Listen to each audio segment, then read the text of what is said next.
An important piece of clothing was the cowboy's hat. In the early days, after the Civil War, the majority of style of hats were cast-off uniform pieces that the veterans were used to having on their heads. It wasn't until a man named J.B. Stetson began making hats that the style of hats we see today became common. All hats came in one shape, a flat, wide brim with a tall open crown which was round. The hat was shaped according to the way the cowhand used it, the way they picked it up or the way they took it off. It was used to beat the dust off their clothing or to water their horse. It was the first thing on in the morning and the last thing taken off at night.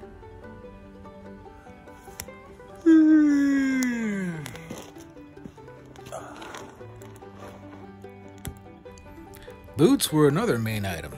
The early boots were square-toe stovepipe top sand, what is called a riding heel today, mainly used to protect the feet from brush and thorns, but they were not used for walking. Bandanas were made of cotton or silk and were worn around the neck. Other uses for bandanas included handkerchief,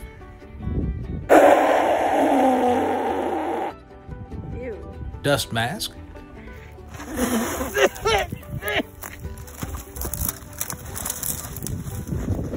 washcloth, oh yeah, I should do this more often. Let's impress the ladies.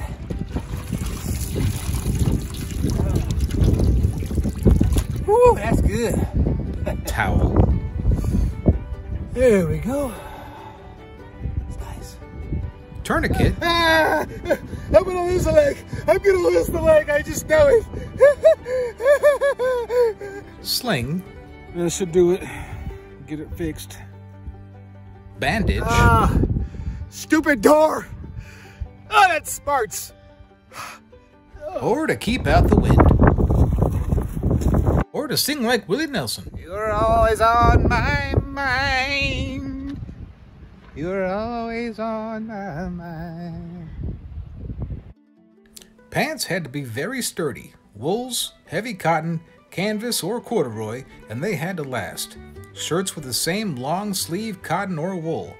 Most cowhands and wranglers always wore a vest to keep items they thought were important, such as tobacco,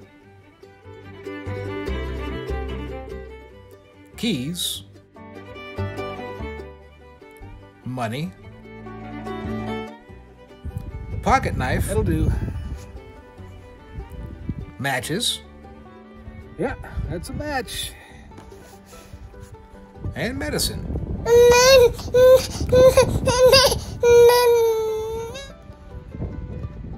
Spurs were another part of everyday life.